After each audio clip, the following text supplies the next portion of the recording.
Today we are talking about RV internet.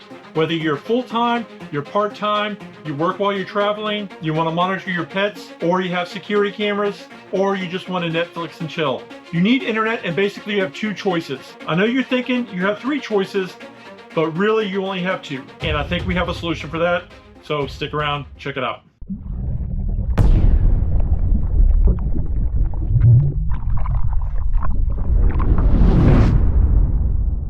Hey guys, I'm Chris. This is the Salty Trips channel. All you subscribers, welcome back. And if you're new to the channel, welcome.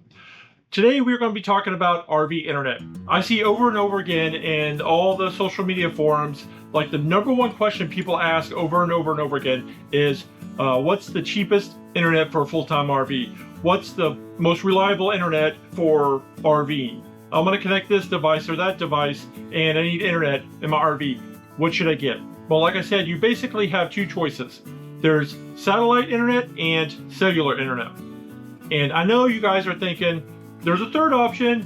What about Wi-Fi at the parks? If you guys been RVing for any amount of time, you probably know that most of the time it's extremely unreliable, and there's one big drawback about using the local Wi-Fi networks is you can't take it with you. If you pack up and go from one place to another, it's not going with you. It stays there. So that's why we're only going to talk about the two, because those are choices that you can make for internet for yourself that you can take with you as you go.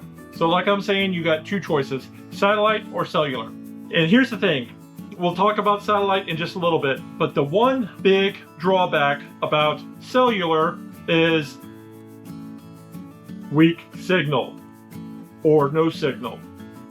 And that seems to be the biggest drawback or deterrent for some people, or if you have cellular internet in your RV and you struggle with it, this might be a solution for you. All right, I'm going to show you something here real quick.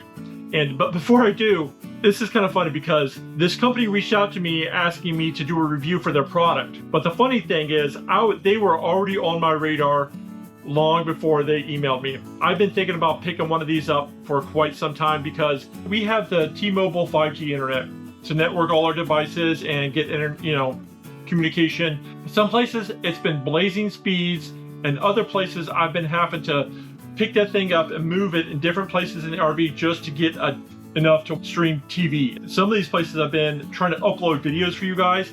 It is sometimes taking up to 4 or 5 hours to upload a video, sometimes even more. And the Wi-Fi at the park at the time was absolute garbage. And this is what we got here for you today.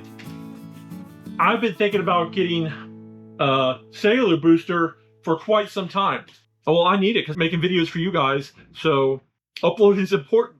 And I got to be able to communicate with my Victron system, our Govee sensors for our puppies, for heat, humidity, temperature, all that stuff, so we know they're safe inside the RV. So internet's a big deal for us. Security cameras, all that stuff. But a weak signal can really put a hamper on your internet situation. When HIBoost reached out to us and said, hey, can you guys check this out and do a review? I said, thanks, because I was going to buy it anyway. We really need it, and we were thinking about getting the satellite, but there's one big drawback with the satellite, is it is a lot more expensive. The upfront cost of all the material, of all the supplies you need to get it going, and then it's like, I think $160 a month. And we pay $50 a month for our internet at the moment. That's a third the cost. This, I believe, costs less than the startup for Starlink. So this is a one-time purchase. There's no subscriptions or anything like that. You just set it up and go.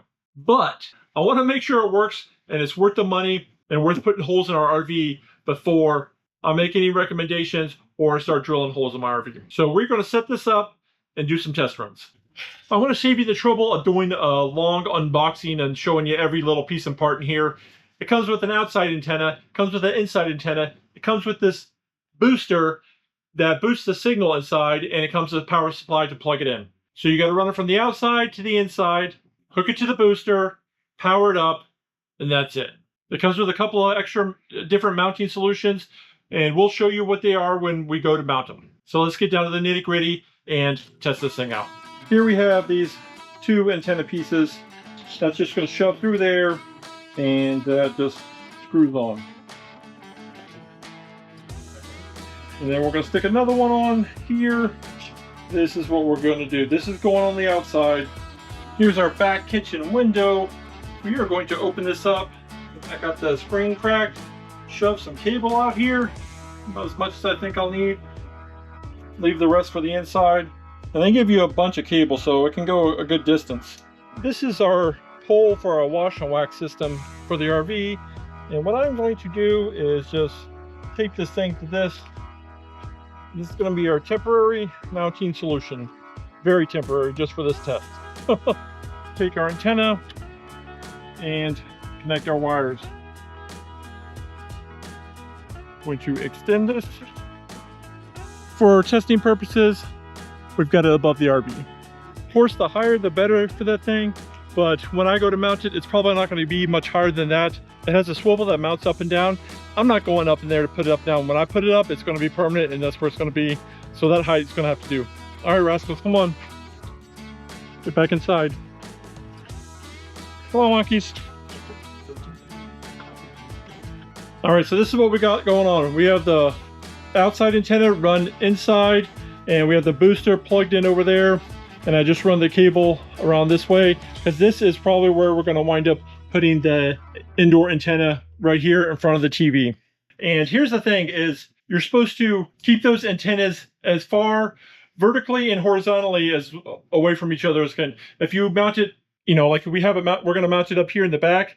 You don't want to put the interior antenna right down below it, because basically you don't want them picking up on each other. So you want to keep them as far apart as you can, this way and that way. All right, so now I've turned the Wi-Fi off, and we are just going to test our Verizon cellular service on our phone. And this is with the booster off and no Wi-Fi. So we are looking at 42 download, and we are looking at sometimes not much more than 1 megabyte. All right, so we'll try that again one more time. And this is no booster. We're looking at up to 40 now, 42, which is decent. You can watch the internet with that, but the upload is pretty dismal. Video chat or something, you're not going to be able to upload video to somebody, or if you're going to try to FaceTime, that's going to be almost impossible at those kind of upload speeds. All right, so what we're going to do is we are going to plug in the booster and see what this does. We're just waiting for the connection parameters. It's updating. All right, there we go. It's connected. Now let's go back to our speed test. And we're looking at, I don't think we made it much over 40, or on the regular one, that was at like a barely max. But look, uploads, and we're barely getting over 1 before. All right, guys, so we got the 5G home internet hooked here in the living room. Just to make things fair, I did 4 tests with the booster off and 4 tests with the booster on. And I'm not going to make you sit through all those, but I'm just going to show you up here. I mean, this is with the booster off. We're looking at, you know, I put them from the highest to the lowest. Download speeds, we're looking at 137, 127, 122, 109 downloads.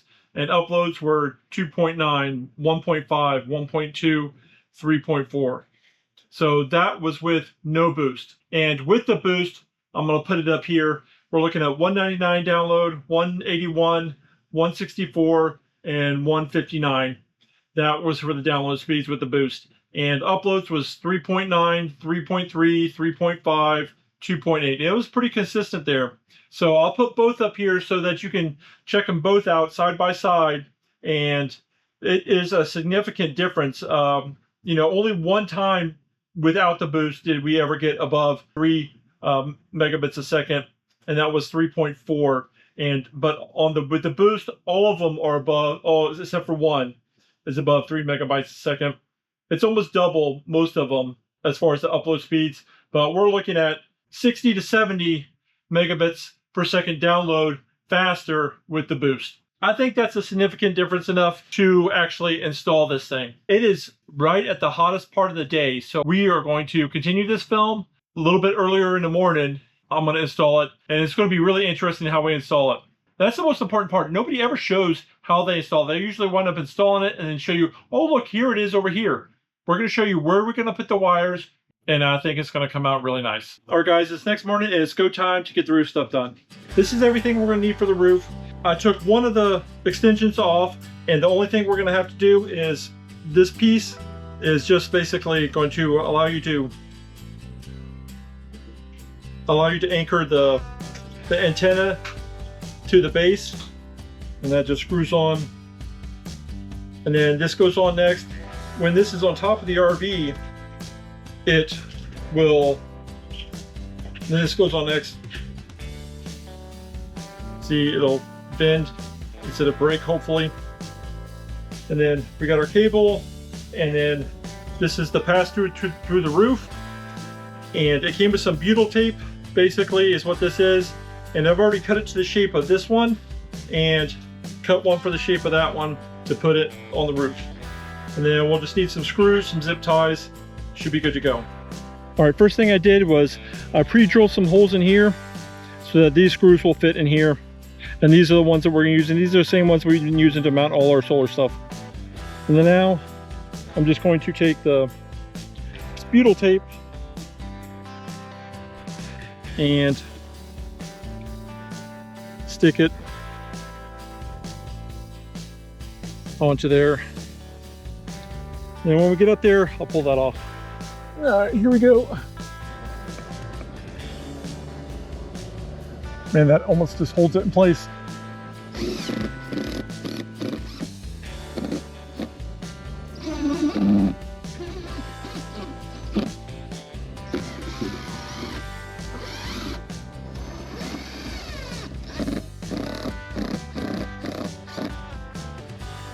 All right, so there we go.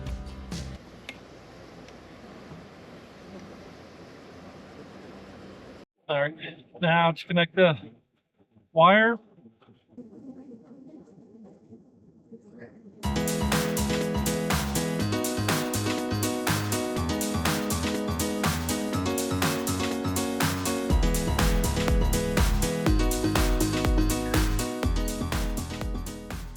Put the antenna in the down position, pull this little thing out, and it slaps in. So if you mount it this way, and while you're traveling, you just want to turn it, you can have it set so it's turning down. Or if it's on the roof while you travel, you can lay it flat and then go up there and stick it back up so that the antenna sticks up higher. So that when we put it in the up, it can go up or down once I secure it. And I got these little clips here, just put on here, and we're just going to screw it down just like that.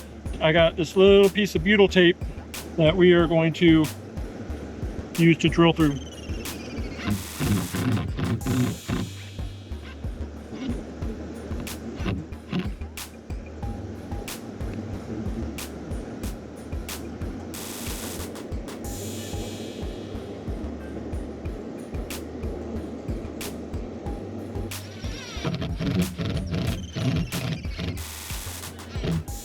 All right, for the rest of this antenna, we are just going to be zip tying it to all the solar wire that we have run down that way.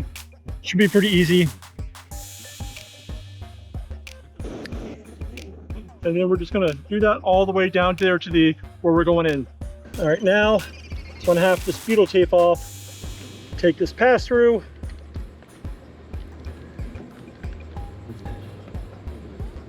Probably gonna put it right about here. So we'll put that seal back in and tighten that down. That's gonna go about right there. So we're gonna drill a hole right here.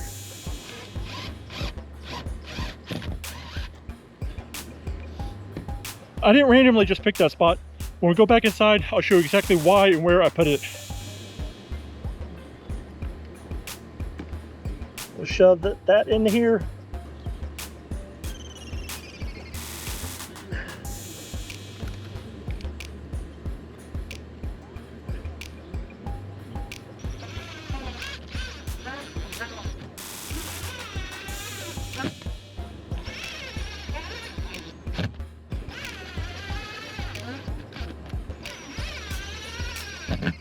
All right, now that's all done, we're still gonna come back and put some die core over all this, like this stuff all the way around. I thought I had some, but apparently it had set up and there's some more coming tomorrow, but it is sealed up with butyl tape, so it should be good, but we'll still put some die core over that later. All right, so we're here in the bathroom, and I didn't just randomly pick that hole. that spot should be about right here. I already took this off once just to check it out, but if you take this vent fan covered bottom part down, it gives you access to the interior of the ceiling space.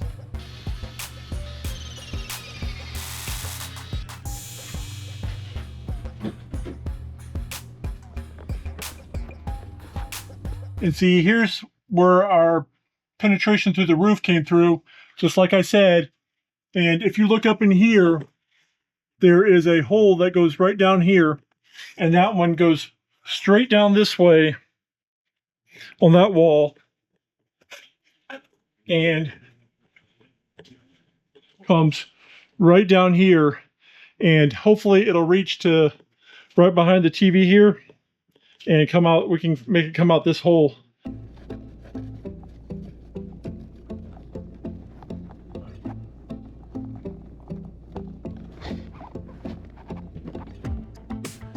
All right, and then we're just gonna pull that out right here. Then we just gotta put the vent cover back on and screw it back in. You guys, you saw it come out, you don't need to see it go back in, so we'll skip that part. All right, so we're just gonna do a little hole right through here. It's gonna be like a step bit. And we're just gonna make that a little bit bigger.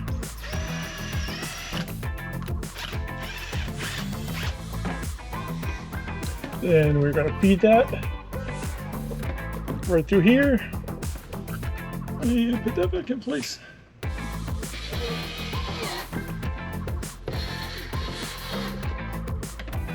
I really wish it had little tabs or something you could screw this down. That's the one thing I don't really care for this. How long is that? But they do have this double-sided little Velcro that you put on here and then slap it onto the wall. And we'll see if it holds. We'll stick this on. This goes on here. Hopefully it's really good double-sided Velcro. And it's the outdoor. Screw that on. And we're putting the antenna right here.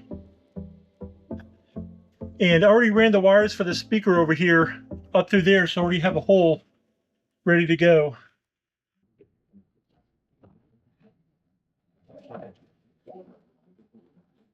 So we're going to leave that down there. We'll probably just zip tie it to those wires so it stays out of the way, and you won't even be able to see it.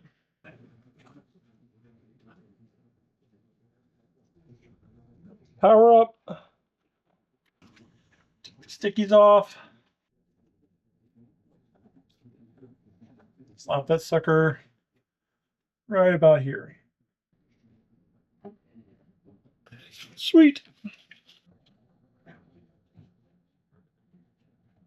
Plug that in right there and good to go. And just put these wires up back there out of the way. Here we go. Like that was not that hard to install. And we'll do one more speed test here. You know, a little over 100 megabytes up to 117, 18 megabytes a second. Which isn't too bad. So, all right guys, so here's the upload speed. So here we are, 5, almost 6, holding steady between 5 and 5.5, about 5.5 megabytes a second, which is double and triple what I used to have. And that's my big thing, is I wanted faster upload speeds. So satellite or cell service, which one's better? It just depends. If you're in the middle of nowhere where you have no cell service, maybe satellite's the best thing for you, but it is expensive. It's got a lot of startup costs and it's more monthly fee. The cell service is cheaper, but with this booster, at least as long as you get one bar outside of your RV, when you're inside of it, you're going to have a boosted signal in here. And we've already shown it does increase the speed, download and upload speeds. Like if you're in a place and you're outside with your phone, you have one bar, the signal, and then you come into your RV and then you lose your signal. Well, this is definitely going to give you your internet back inside your RV because it'll grab a hold of that one bar and boost it. Like I said, I've been thinking about getting this for a long time, so I definitely think I made the right call. I should have probably done this sooner. But we'll keep you guys posted as we travel and stuff like that. If you're interested in this product, I'll leave links for it down in the description area below. Hopefully it'll help you guys out. That's why we make these videos. It's definitely helping us out. So thank you for coming along. Puppies are tired. They've been helping me out all day. If you're new and you're into full-time RV life or part-time RV life or anything like that, trucks, travel, tow, and all that jazz, hit the subscribe button, notification bell, all that fancy stuff, and we'll see you guys next time.